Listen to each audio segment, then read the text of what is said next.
It's easy to focus on gratitude in November when there are art projects and songs and thankful turkeys everywhere.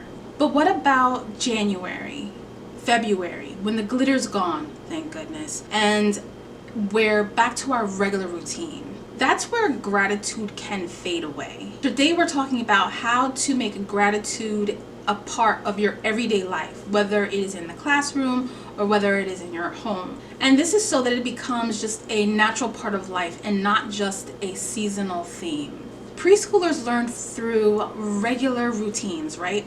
So I tell new preschool teachers all the time that routines need to be repeated over and over and over again, and then over and over again, because they need it repeated so much so that they can get it. Gratitude is no different. It grows through little predictable moments that happen again and again and again. So you don't need a long lesson or even a special craft just to teach about gratitude.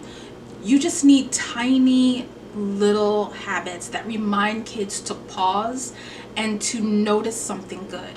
So that could look like a morning check-in. So for instance, you might say, what's something that makes you happy?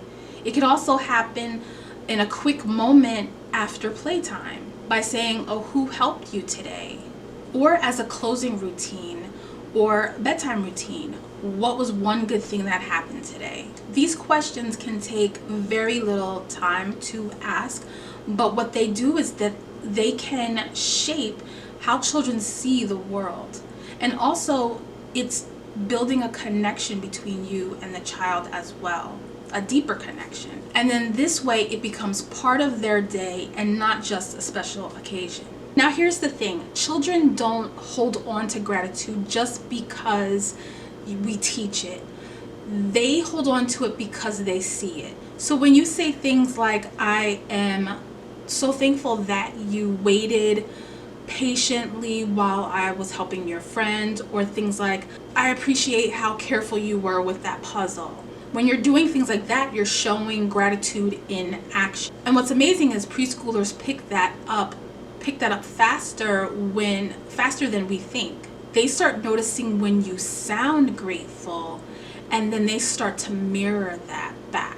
So the best way to make gratitude part of your daily life is to start showing up, whether it is in your tone or your comments or your perspective, especially in those ordinary, not so perfect days. And as adults, we can learn that as well. It may take some effort to notice good things that happened in your day, especially when you are having a rough day. But if you really look into it, you'll be able to find something that you are grateful for. So it helps to make gratitude something that they can see. So use some simple visuals that don't fade after November. And a few of these ways could include something like a gratitude wall. And this is something that can be kept up all year round. So kids can add drawings or notes anytime and not just in November. Maybe it can be part of a center where they can add to it things that they are noticing around the classroom, noticing throughout the school.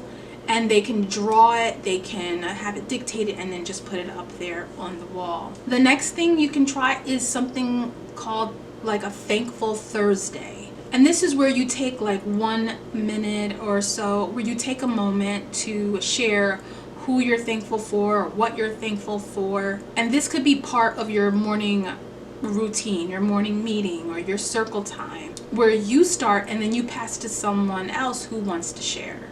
Or you can create a gratitude journal corner or center, maybe even put it in the writing center so each child will have their own journal, or either their own journal or specifically a gratitude journal where they can draw and write and dictate something good that has happened to them.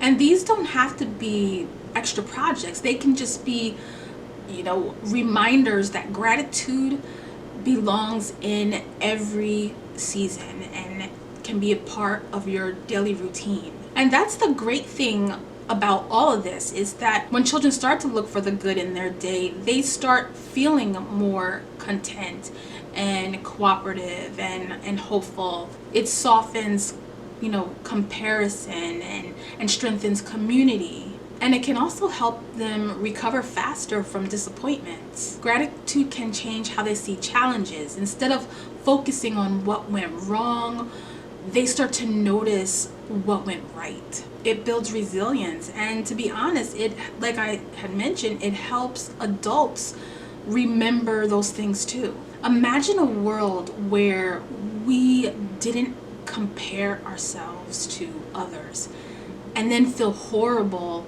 about our lives, about our abilities, and what we have and what we don't have. Gratitude doesn't need a holiday to thrive.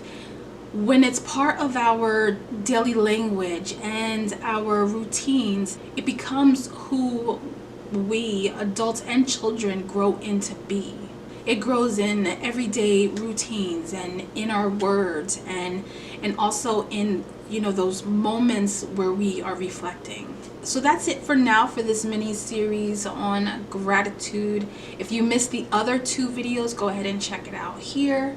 And if you like to use some tools to keep this going, grab the empathy and action printable in the comments. It's 3 mini lessons, really quick and easy lessons to help children understand how their actions affect others.